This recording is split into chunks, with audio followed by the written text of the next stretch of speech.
Welcome to the Climate and Nature Summit. I'm so glad you're here. My name is Patrick and I'm a science teacher. Throughout this week, teachers and students from all across Ireland are coming together to have conversations. Conversations about climate and conversations about nature. And we're focusing on the actions that we can take to make the world a better place to live in. And we need to work together as a community, one planet, one people, to stop our world warming up and to help nature. So we'll be talking about the Climate and Nature Summit in this session. We'll be talking about something called COP26. We'll be having a climate and nature quiz, and we'll be looking at a vision for the future. So the Climate and Nature Summit, as we said, is about conversations. So let's talk about the climate bit first. So you might have heard that our climate is changing. It's getting warmer. The temperature of the world is 1.2 degrees Celsius warmer than it should be. And it's slowly increasing over many years. Now 1.2 degrees is a very small difference. In fact, if you got 2 glasses of water and there was a 1.2 degrees Celsius difference between them, you wouldn't be able to tell which one was hotter and which one was cooler because it's so small. The bizarre thing is that a small difference can actually cause a lot of problems. Now, you might have heard that some of those problems, one of them, is flooding. Have you heard about any other problems this increase in temperature is causing? If you have, maybe your teacher could pause the video now, just for a minute, to see what you've heard. So why is the world warming up? What's causing this? Does anyone know? It's caused by a gas. Do you know the name of that gas? Shout it out now if you do. It's carbon dioxide. Can you repeat that after me, that phrase? So I'm going to say it first and then you're going to say it. So I'm going to say it, carbon dioxide. Okay, I'll say it again, carbon dioxide. Say it out loud. Well done. Now, can you see carbon dioxide? If you think you can see carbon dioxide, nod your head up and down at this. If you think you can't see it, nod your head from side to side. Well, what do you think? Can you see it? No, you can't see carbon dioxide. It's a gas. But what does carbon dioxide do? Well, carbon dioxide actually traps heat in the atmosphere. It kind of like catches heat and keeps it in the atmosphere. And that keeps our Earth warm. But we've put too much carbon dioxide into the atmosphere and we need to take it out now. So let's see if you can remember what carbon dioxide does. I'll ask you a question, see if you can answer it in your head. What does carbon dioxide do? It catches the heat and traps it. Well done. So how can we actually take some of that carbon dioxide out? Well, we're going to have a game. I'm going to show you a small piece of a picture and you're going to have to guess the solution with your classmates. And I'll give you maybe 10 seconds to do that. Okay, let's have a look. So here's a picture here. Can you guess what's happening in that picture? I'll give you another bit of a clue. Can anyone guess what that is? One more. I think you've probably got it now. These are wind turbines. And they help us to reduce the amount of carbon dioxide that we have in our atmosphere. So they're a good thing. Let's have a look at another solution. What's happening here?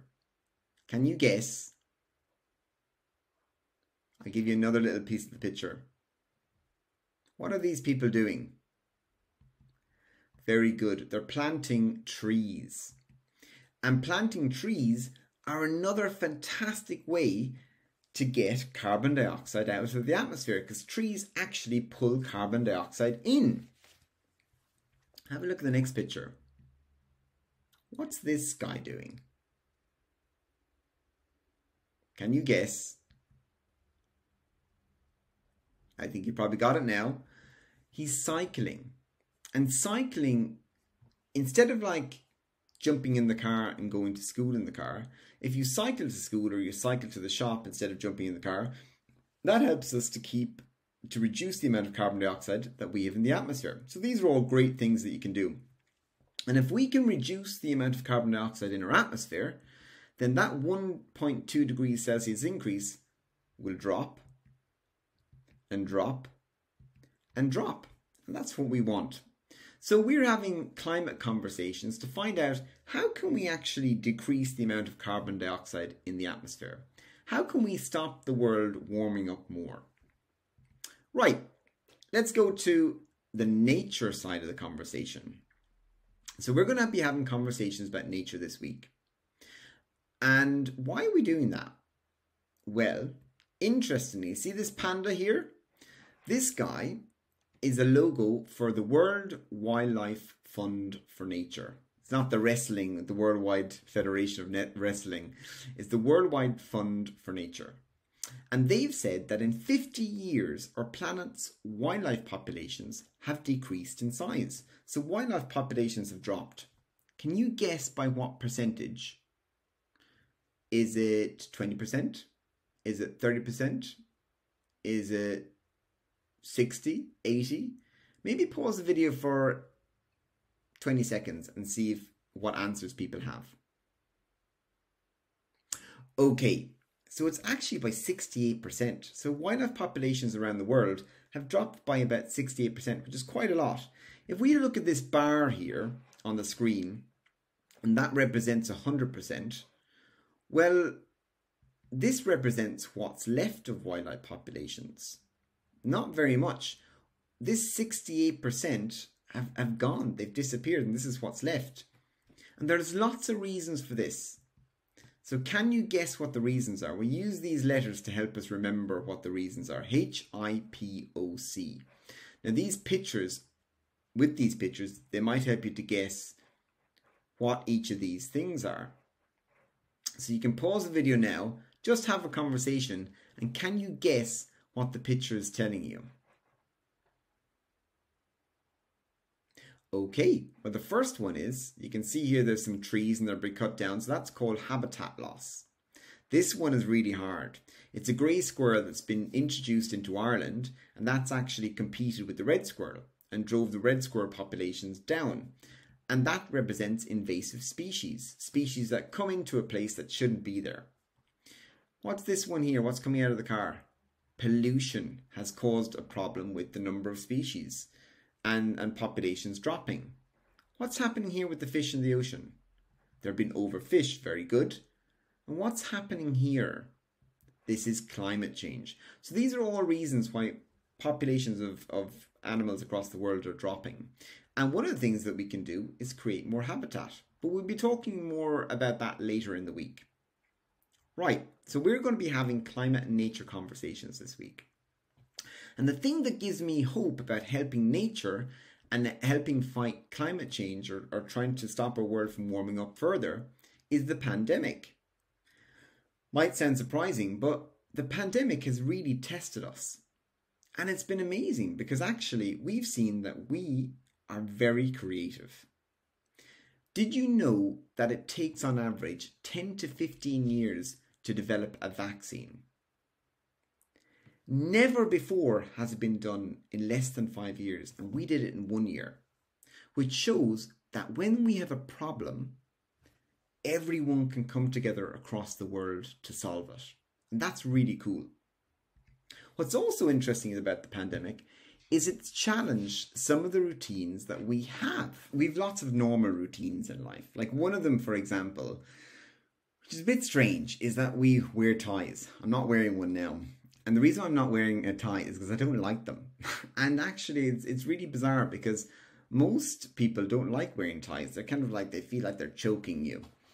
But we do it because it's kind of like normal. But I wonder sometimes like, well, why do we do it? If nobody likes wearing them, why do we do it? And sometimes we just do things because we're in a routine. And it's really interesting. I think the pandemic has actually made us change our routines. So can you pause the video now and think about how has the pandemic changed our normal routines? What have we done differently?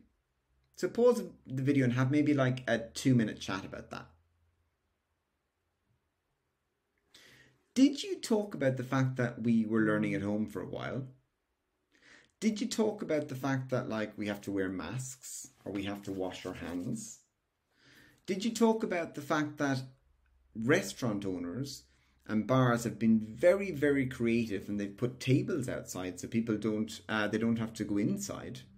We've done lots and lots of things differently. And actually we've made changes when we have to make changes.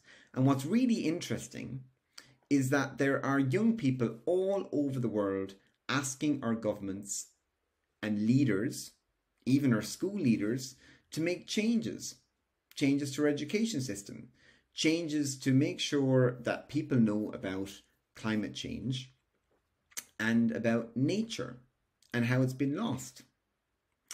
And so these young people are trying to get us to change our routines, the things that we do normally, so that we can help nature and we can stop our planet warming up. And you know what's amazing is that I want you to consider this for a second. Let's imagine this is a person here. And I tell that person something, and then they go off and tell 3 people. But they only tell those, on day 1, they only tell 3 people, but they don't tell anyone else. Okay? But then on day 2, those 3 people go off and tell another 3 people, each of those. But then they don't tell anyone else. And then on day 3, all those people go off and tell another 3 people. And then they don't tell anyone else. And then all those people go on and tell another 3 people, so on and so forth. How long do you think it would take for that message to spread around the whole world? Pause the video now really quickly and see if you can take a guess. Just maybe 30 seconds. It would only take 3 weeks to get around the whole world. And that's what's really cool. We can spread messages quite quickly. And that's what we need to do. We need to spread messages to tell people how we can be kind to nature and how we can stop our planet from warming up. Right, let's have a chat about this thing called COP26.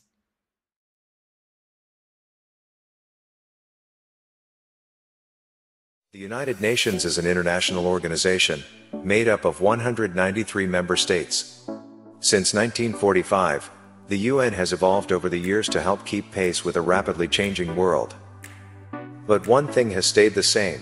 It remains the one place on Earth where all the world's nations can gather together to discuss common problems and find shared solutions that benefit all of humanity. More recently, the UN has set goals to build a more sustainable world, and it has agreed to a collective action to slow down climate change. The Paris Agreement was signed by all members of the UN in 2015. It is a legally binding agreement to fight climate change, and all member states have committed to limit global warming to well below 2 degrees Celsius, preferably to 1.5 degrees Celsius, compared to pre-industrial levels. The Conference of the Parties, otherwise known as COP, happens every year. It is the meeting point for all world leaders involved in the UN and the Paris Agreement, to continue the good work by reviewing and improving partnerships, and to collaborate on further agreements against climate change. COP26 will take place in Glasgow in November 2021. Okay, I wonder how you got on with that video. I hope it wasn't too difficult, but if it was, if you found you didn't quite get the information from that video, let's have a quick chat about it now.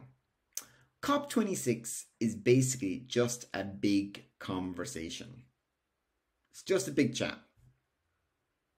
And what are people chatting about at COP26? Well, they're having a big conversation, just like we are now, about climate and nature. So what is COP26? It's a big conversation. What are they talking about? They're talking about climate and nature. And who's talking at COP26? Who's talking at this conference? Well, the leaders of different countries around the world. So all the leaders around the world from lots of different countries are coming together to have big conversations about climate and nature. Why? Well, they're actually talking about the actions that we can take to be kind to nature and to stop our world warming up. Okay? So let's go through that again. So what is COP26? It's a big conversation. It's about climate and nature. Who's coming together? The leaders of different countries around the world are coming together for that big conversation to talk about climate and nature. Why? To think about the actions that we can take to stop our planet warming up. Okay, let's see if you can answer some questions on that. So you could turn to your partner after your teacher's paused the video, or your teacher could read out these questions to you. And these are some phrases and keywords to help you answer the questions. So question 1, what is happening at COP26? Question 2, who will be at COP26? And question 3, why is COP26 so important? So you can pause the video now. Did you get those right? So what is happening at COP26 is a big conversation about climate and nature. Who will be at COP26? Leaders from different countries around the world. And why is it so important to talk about the actions that we can take to stop our world warming up? Well done. Now we're going to Susan for a quiz. Hi everyone, welcome to our primary climate and nature quiz. For the quiz, you'll need a piece of paper and a pen. And if you just put down on the paper questions 1 to 21, you can do it in pairs or you can do it by yourself. I'm going to call out a question. I'll give you maybe about 30 seconds to answer the question. If you need more time, your teacher can press pause. We'll go through all the questions and then I'll tell you the answers at the end. So let's go. Let's get started. Question 1. What is the slowest animal in the world? And a hint is it is from South America. So it's not these guys here. So again, question 1, what is the slowest animal in the world? And as a hint, it lives in South America.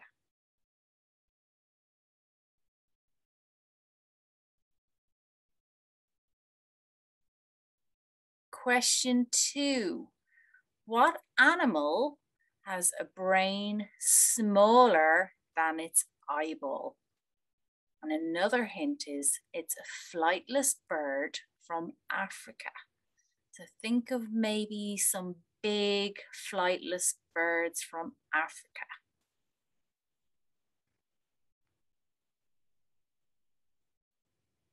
Question 3. How many bones does a shark have? Have a look at the picture and see, can you work it out? Again, how many bones does a shark have?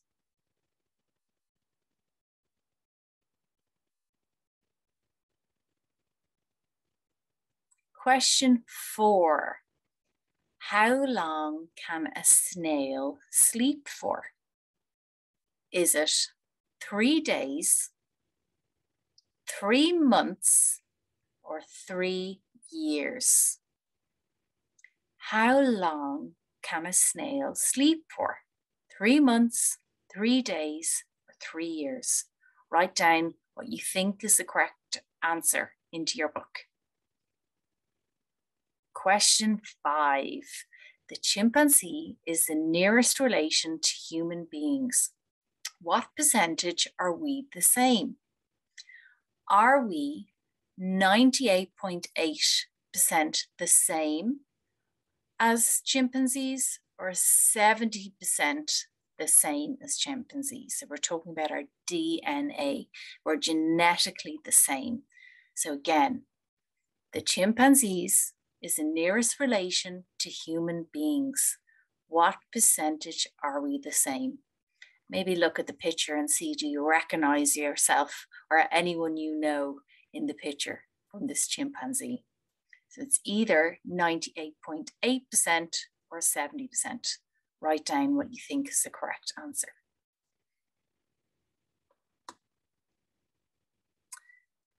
Question 6. 10,000 years ago, wild animals made up 99% of the weight of all land animals on Earth. Here we are here, look, 10,000 years ago, 99% of the weight of all land animals weighed 99%. Today, land mammals make up only 1% of the current weight. Is this true or false? Have a look at the map and see, can you work it out?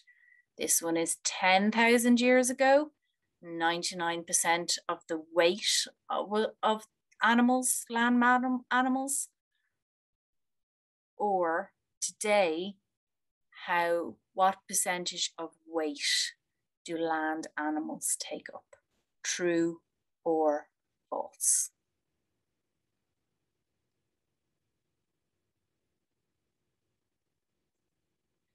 Question 7. Look at the chart. In which century did the global population increase the most? So we have between 1800 and 1900, 1900 and 2000, 2000 to 2017, which is where we are now, and this is 50 years here, 2000 to 2050.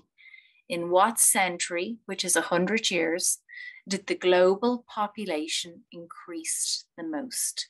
So your answer will either be between 1800 and 1900 or 1900 and 2000. What is your answer? Write it down.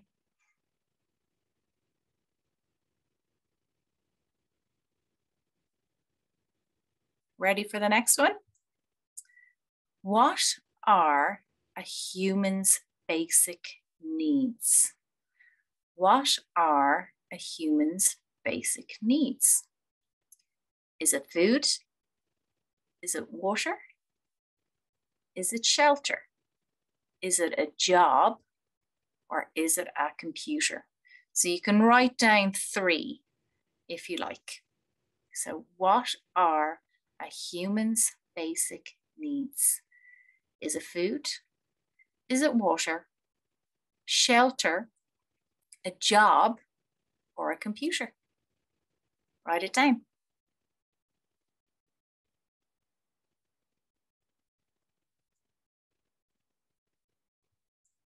Question 9.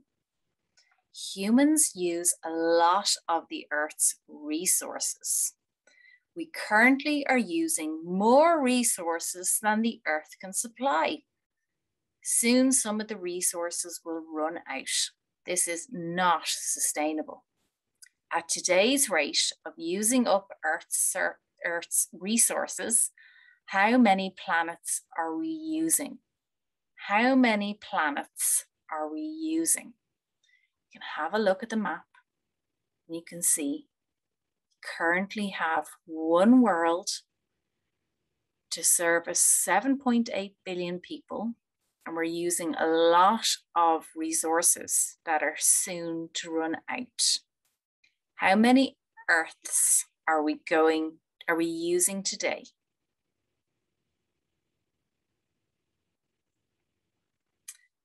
Question 10. Since the beginning of time, since the beginning of civilization, humans have cut down 1 trillion trees. Is this true or is this false? So since the beginning of civilization, humans have cut down 1 trillion trees. Is this true or is this false?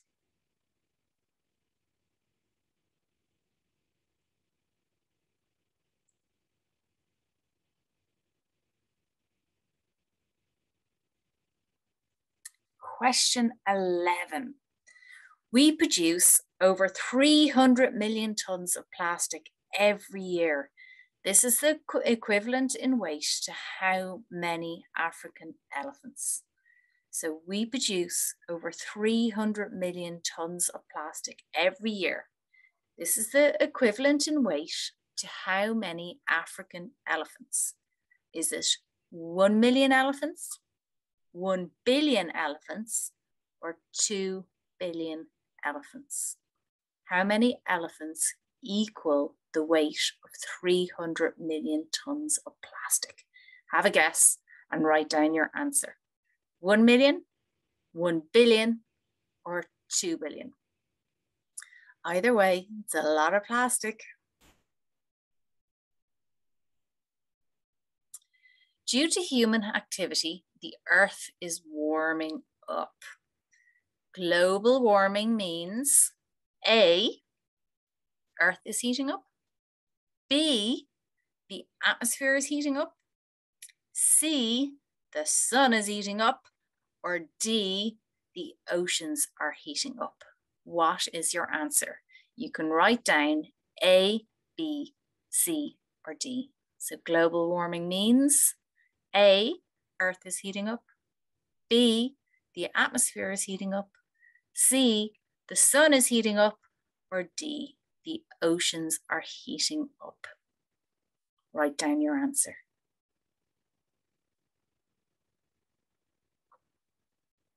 Question 13. What is the greenhouse effect? Is it A, Earth's atmosphere keeps much of the sun's energy from escaping into space? This process keeps the planet warm enough for life to exist. Or is it B, it is a glass house used to grow vegetables? So what is the greenhouse effect? Is it the Earth's atmosphere that keeps much of the sun's energy from escaping into space? This process keeps the planet warm enough for life to exist. This is our atmosphere here around the world. Or is it B, a glass house used to grow vegetables? Write down your answer.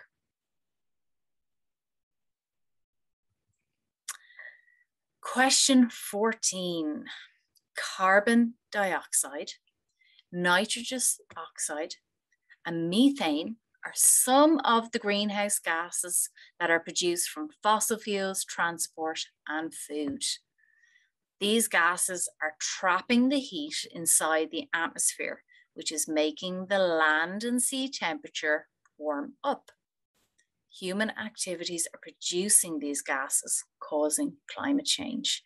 Is this true or false? So we have the Earth and we have the atmosphere, and the gases are getting stuck in the atmosphere. So again, question 14. Carbon dioxide, nitrous oxide, and methane are some of the greenhouse gases that are produced from fossil fuels, transport, and food. These gases are trapping the heat from the sun into the atmosphere, which is making the land and sea temperatures warm up. Human activities are producing these gases, causing climate change. Is this true or is this false? Write it down.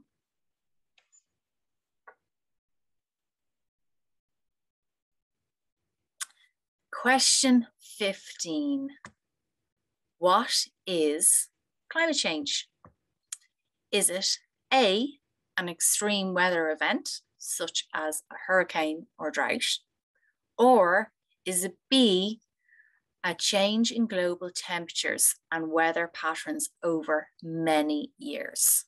So again, what is climate change? Is it A, an extreme weather event, such as a drought or a hurricane? Or is it B, a change in global temperatures and weather patterns over many years, over a long period of time? Write down your answer.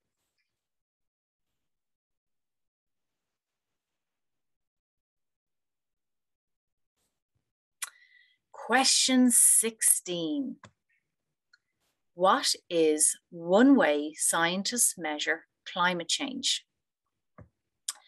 Is it A, they collect weather data from places with extreme climates? Or is it B, they collect the average data from weather stations around the world? What do you think it is? So what is one way scientists measure climate change? Is it A, by collecting weather data from places with extreme weathers? Or is it B, they collect the average data from the weather station around the world?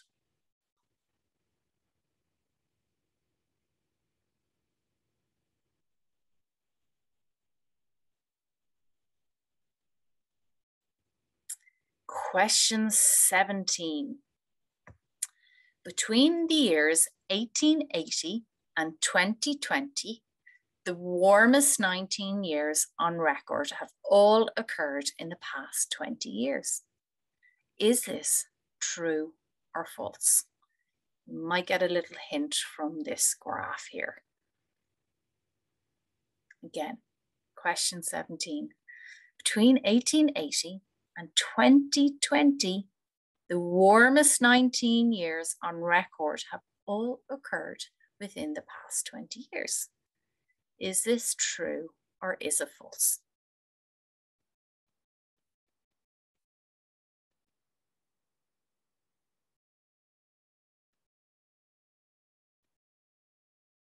Okay, question 18. Which human actions are causing the Earth's climate to warm? Is it A, burning fossil fuels, B, deforestation, C, agriculture, D, driving cars and flying, or E, all of the above? So again, which human actions are causing the Earth's climate to warm? Is it A, burning fossil fuel, B, deforestation, C, agriculture, D, driving cars and flying, or E, all of the above? Write down your answer.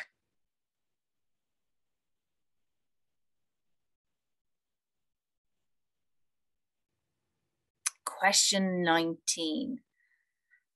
How does climate change affect people? Is it A, rising sea levels, B, flash flooding, C, drought, D, fires, or E, all of the above? You might be able to look at the picture here and have a look at some of the incidences that happened all over the world this year because of climate change and because of the Earth warming up due to human activities.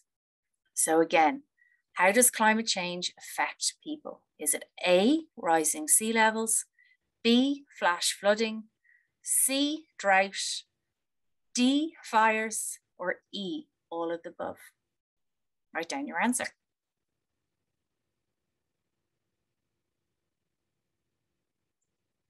Question 20. So, global temperatures will continue to rise if humans continue to use fossil fuel.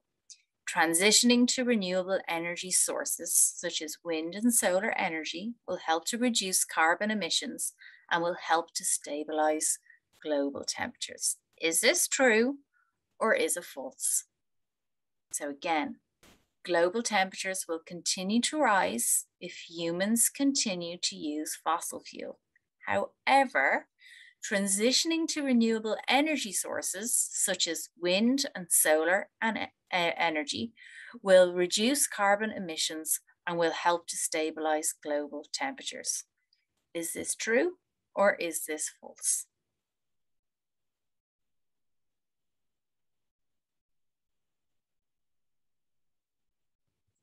And the last question is question 21. What actions can you do to take climate action for climate change? So what actions can you do to take action for climate change? Is it A, cycle or walk to school, B, have a meatless meal, C, buy less stuff, D, reduce your energy use in your house by turning off lights and appliances, or E, all of the above? So what actions can you do to take action for climate change? Cycle or walk to school, B, have a meatless meal, C, buy less stuff, D, reduce your energy use in your home by turning off lights and appliances, or E, all of the above? What do you think? Write down your answer.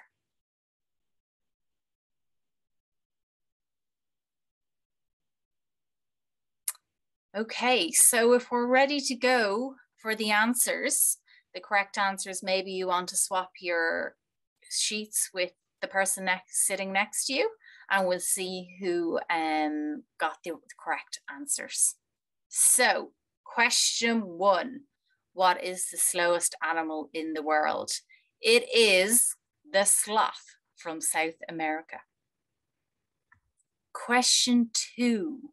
Which animal has a brain smaller than its eyeball? It's the ostrich.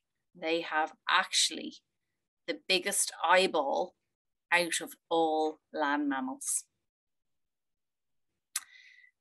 Question 3. How many bones does a shark have? And the answer is none, no bones. A shark has cartilage, he doesn't have bones. Question 4. How long does a snail sleep for? And amazingly, it's 3 years. Question 5. The chimpanzee is the nearest relation to human beings. What percentage are we the same? And believe it or believe it not, we're 98.8% the same DNA as a chimpanzee. They're our nearest living relative to humans. Okay, true or false? 10,000 years ago, wild animals made up 99% of the weight of all land animals on Earth. Now, land mammals only make up 1% of the current rate. And the answer to this question is true. We've had a really big decline of biodiversity worldwide, and only now we have 1% in weight of wild animals globally. Look at the chart. In which century did the global population increase the most? And the answer is between 1900 to 2000. And one of the reasons for this is we had World War I and World War II, which ended. And then we had the formation of the United Nations. And we had the Declaration of Human Rights. And we had the formation of the World Monetary Bank to rebuild Europe after the war. And humans began to work together and to prosper through partnerships.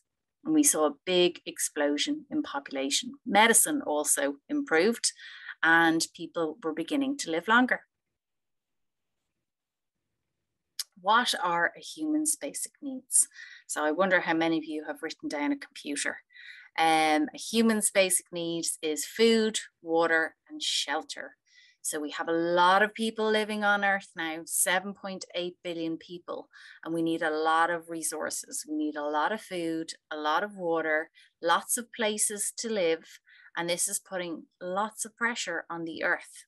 So we need to learn how to manage all of these resources sustainably so they don't run out. So, question 9. Humans use a lot of the Earth's resources through our food, through our water, through the way we live, through our transport, and all the systems that humans have created. We are currently using more resources than the Earth can supply. Soon, some of the resources will run out. How many planets are we currently using?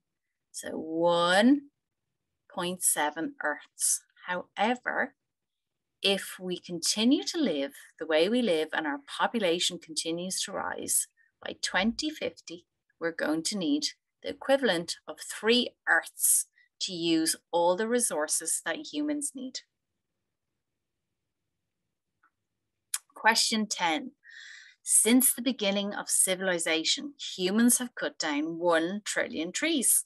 Now, this is true because we have a really big population which we needed to cut down the forests for places to live, for cities to be developed, for villages, but also for the resources of trees, for buildings, for homes, for paper. And we've cut down 1 million trees. We've drastically changed the landscape of planet Earth. Question 11. We produce over 300 million tons of plastic every year. This is the equivalent in weight of how many African elephants? And that's 1 billion.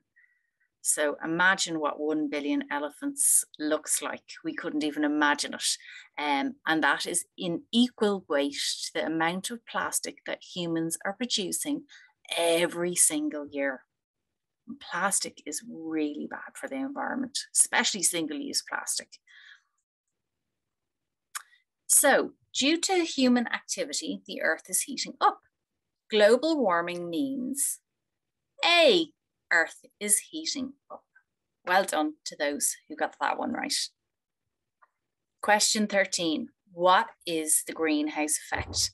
So the answer is A, Earth's atmosphere keeps much of the sun's energy from escaping into space. This process keeps the planet warm enough for life to exist. So what happens is the sun heats the Earth and the Earth throws the heat back out into space. But the atmosphere, the greenhouse effect, manages to trap some of the heat. Now, this is a good thing because it keeps the temperature on Earth stable enough for humans and for life to live here. But unfortunately, with climate change and with all of the gases that we're putting up into the atmosphere is becoming very dense. So it means when the sun heats the Earth and the Earth trying to throw the heat back into space, all of these gases are trapping the heat, and that is making the temperature of the land and sea rise globally. And that's what we call climate change. So carbon dioxide, nitrous oxide, and methane are some of these greenhouse gases that are produced from fossil fuels, transport, and food. These gases are trapping the heat inside the atmosphere, which is making the land and sea temperature rise. Human activities are producing these gases, true or false? And of course, the answer is true. Question 15, what is climate change? And the answer is climate change is a change in global temperature and weather patterns over many years. Question 16, what is one way scientists measure climate change? And the answer is B. They collect the average data from weather stations all over the world. Question 17. Between 1880 and 2020, the warmest 19 years on record have all occurred within the past 20 years. And the answer is true. So we have the Earth warming, and we have the last 20 hottest years in the past 20, the warmest 19 years on record have all occurred within the last 20 years. True. Which human actions are causing the Earth's climate to warm? And of course, the answer is all of the above. All of these human-induced activities are causing the Earth to warm because they're creating greenhouse gases, which are getting trapped in the atmosphere. And those, when the sun heats the Earth and the Earth tries to throw the heat back into space, the heat is getting trapped, and that's creating land and sea temperatures to rise. So how does climate change affect people? Is it rising sea levels, flash flooding, droughts, or fires? And of course, the answer is E, all of the above. Well done. Question 20, global temperatures will continue to rise if we continue to use fossil fuels. Transitioning to renewable energy sources such as wind and solar energy will reduce carbon emissions and will stabilize Earth's temperatures. Is this true or false? And the answer is true. Most importantly, about taking action. What actions can you do to take action for climate change? You can cycle or walk to school, have a meatless Monday, buy less stuff, reduce your energy use in your home by turning off lights and appliances. And of course, the answer is you can do all of these. Well done for taking the quiz. I hope you enjoyed it.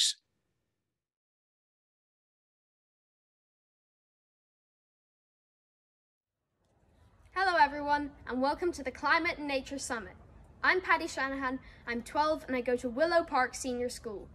We all need to take action to tackle the climate and ecological emergency facing every single one of us on this planet. No matter what age you are, you can make a big difference. It will need every single one of us to open our eyes and take action, and we have to do it now. Here's what I've been up to.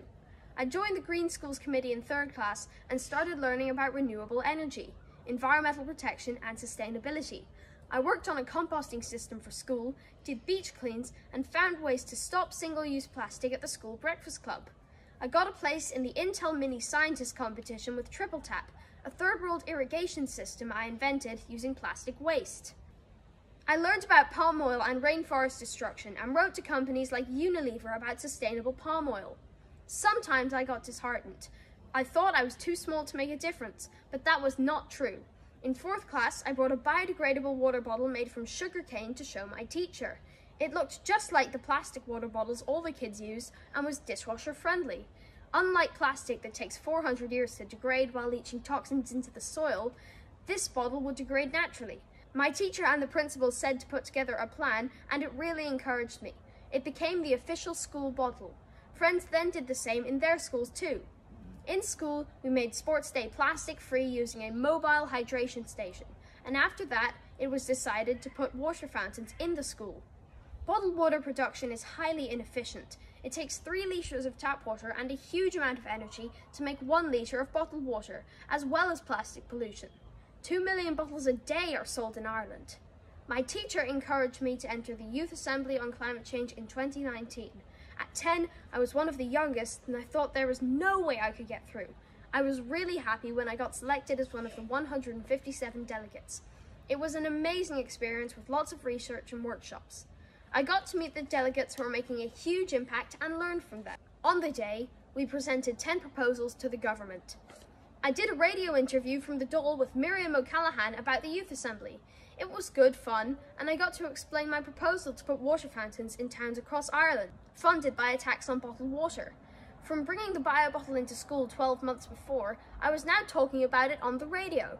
There was a lot in the papers and on TV about the Youth Assembly, so suddenly these small steps had given me and the other delegates an amazing platform to raise awareness, and all along the people helped me. Much as I love going to the Dáil, I am worried as 2 years have passed and not enough has been done about our 10 proposals. We have to get moving and do the simple things first, but here is something good that happened. At the Faster and Fairer Climate Action Day, I put questions to TD Jim O'Callaghan about putting doors on supermarket fridges. Fridge doors is one of my favourite proposals from another delegate at the Youth Assembly. This one simple thing could reduce carbon emissions enough to avoid the €200 million fine Ireland will have to pay for missing its carbon targets. Mr. O'Callaghan agreed to raise supermarket fridge and public water fountains at parliamentary questions and wrote back to me to let me know action is being taken on fridge doors under an EU directive. You might notice more doors on your fridges in shops, and anywhere you don't see them, it would be great if you could ask when they will be putting them in. With the help of the Sustainable Energy Authority of Ireland, I wrote a proposal on how to make my school more energy efficient. They are going to do a survey on our school in the next year. All the info is on the SEAI website, and it would be great if everyone out there could take a look at it for their schools too. There is a tidal wave of goodwill and brilliant people out there. Everything I did with the help of others. By joining together, we will have a huge impact. It's our future and we need to save it.